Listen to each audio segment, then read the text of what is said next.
ব্যাপার, তুমি কই নিয়ে যাইতাছো আমারে? তুমি না কইলে একটা সুন্দর 5 স্টার হোটেল বাউ করছো। আরে হোটেল তো আমি বুকিং দিয়ে রাখছি। আমি হোটেলটা বুকিং দিছি 4,000 টাকা দেয়। কিন্তু সমস্যাটা কি হয়েছে কও দেখি। কি? সমস্যাটা হয়েছে এই যে আজকে বিকালে তোমারে কইলাম যে আমরা লয়ে যাবো, হুম কালকা হোটেল বুকিং দিলাম, হুম। আজকে একটার পরে এই হোটেল রেট দিছে। রেট দে 18 জন চেরাচেরি ধরছে। এখন তুমি কও এই হোটেলে গিয়ে কি বিপদে পড়ুম? কারণ তোমার একটা মান সম্মান আছে, আমার একটা। আর চিন্তা করলাম কি এই যে জঙ্গলের মধ্যে যে একটা প্রকৃতির বাতাস, এই বাতাসটার মধ্যে যখন তোমার খেলামু, তুমি টেরই পাইবা না 2 ঘন্টা কইতে গেলে। হ্যাঁ, তার লগে এই যে এই পরিবেশে নিয়ে আইছে জঙ্গলে, জঙ্গলে কি আমার যায় কও? তুমি কও কেমনে কি হইব এটা? না সুন্দরভাবে আদর করতে পারবো, না সুন্দরভাবে তোমার জড়ায় ধরে ঘুমাইতে পারবো, এটা আরে কেমনে কি হইব? বুঝতাছো না, ঘুমানির মধ্যে কোনো মজা আছে? মজাটা হইলো এখানে মনে করো এই যে কি সুন্দর বাতাস হইতাছে। এ শোনো বুঝছি, শোনো শুনো, কি। তোমার চিটারি বাটপারি তুমি বাদ দাও। তুমি চিটারি বাদ দিয়া তুমি ভালো হয়ে যাও, বুঝছো? তোমার কাছে মনে হয় তো টাকা নাই, এই জন্য তুমি আমি এই এটা জায়গায় একটা আইছো। কথা কইলা তুমি, এটা একটা কথা কইলা, মানি ব্যাগটা বড় টেহা তোমার লাগে, আর 4,000 টাকা তো কালকে দিয়ে বুকিং দিলাম।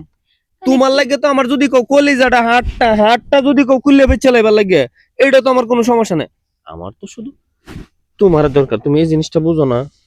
শোনো, যাই করো, কেমনে কি যদি কোনো মানুষ আইসা পড়ে, তাহলে কেমনে কি হইব কও? আরে মানুষ আইবো না এখানে, মানুষ আইবো করতে। এখানে কোনো সময় মানুষ আইসিন এই পর্যন্ত? তোমার যে 18-20 বার আইনে এখানে কেলাইছি, কোনো সময় কোনো মানুষ আইসিন? একবার খালি এক গুরু ছুটে আইসিন, গুরু দরবার এক চাচা আইসিন, এছাড়া কেউ আইছিল? আচ্ছা যাই হোক, হ্যাঁ। এখন কি কেমনে কি কও? কেমনে কি কি? এখন তোমারে আদর করুম, সোহাগ করুম, ভালোবাসুম, হুম আর মনে করো আস্তে আস্তে ওই জিনিসটা বইরে দিমু। বুঝো নাই? হুম, বুঝছি বেবি। বুঝলা কইতে হয় তো। আহ, ওনো হো, হুম। আচ্ছা কথা হলো। কি? তাহলে তোমার ট্যাং ভাঙি দাও। এই ট্যাংটা, এই ট্যাংটা ভাঙি দাও, ভাঙি দাও। হুম, এ, এ, হুম, এই যে, দাও। এই যে মনে করো এন পিছে গাছ আছে, তুমি নাও নাও, এই তো এই যে, এই যে এখন সুবিধা হয়েছে না? হ্যাঁ। এখন মনে করো দিমু আর কটর কটর আওয়াজ হবো, কি কও? এই ব্যথা লাগতো, আস্তে দাও। কি কো ব্যথা লাগে? ব্যথা লাগবো না।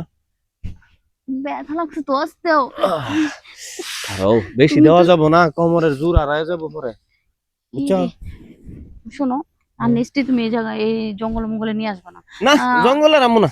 আমার আর ভালো লাগে না। হোটেলে যাবো, কি সুন্দর সুন্দর রোমান্স করবো, খাওয়া দাওয়া করবো, এটা করবো, সে জঙ্গলে নিয়ে যে কি অবস্থা। আমিও তো চাইছিলাম এই যে মনে করো যদি রেট না দিত, তাহলে তো এখন আমরা এসি চাইরে এসি রুমের মধ্যে কি সুন্দর রোম্যান্স করতাম, তোমার শরীরে একটা কাপড় থাকতো আর আমার শরীরে এত কাপড় থাকতো, দুজন একদম দুইজনে খোলামেলা একবার থাকতাম। খোলামেলা থাকে। আর কত রোম্যান্স হইতো, হ্যাঁ। হুম। তো যাই হোক, একটা কথা কমো, কি? তোমার জায়গাটা আজকে এত ফাঁকা ফাঁকা লাগলো কে? তুমি কি আবার কেউ সাথে দিয়ে আইছো নাকি? ইস, আমি যে একজনের সাথে দেখা করে দিয়েছি, এটা তো যদি শোনে। কি আচ্ছা। কও বিড়বিড়ায় বুঝি না। আহ, না, কারে দিব? তুমি ছাড়া আমার কি আছে ও, বলো? আমিও জানি আমি ছাড়া কেউ নাই, তবে আজকে কেমন কেমন জানি আলগা একটা হ্যাঁ, তোমার খালি কিনা কয় ভাব কি রে রে। এই যে এই জায়গাটা এত ফাঁকা ফাঁকা লাগলো কে? আরে কিসের ফাঁকা? ওই যে মনে করো কি, হুম। যে আমার ওই যে হয়েছিল না, লাল পানি বেরিয়েছিল না, এই ও জন্য একটু ফাঁকা হয়ে গেছে, এই জন্য এই ও, সমস্যাটা। লাল তুমি পানি বাইরে বুঝি ফাঁকা হয়ে যা? হ্যাঁ। বাড়িত গাছ জাঙ্গো বাবিরে জিগামো লাল পানি বাইরে নি ফাঁকা হয়? আচ্ছা, কারণ চলো এখন জায়গা, তোমার আমার একটা টাইট সমস্যা। জায়গাটা এত লুজ আমি বুঝার পারলাম না।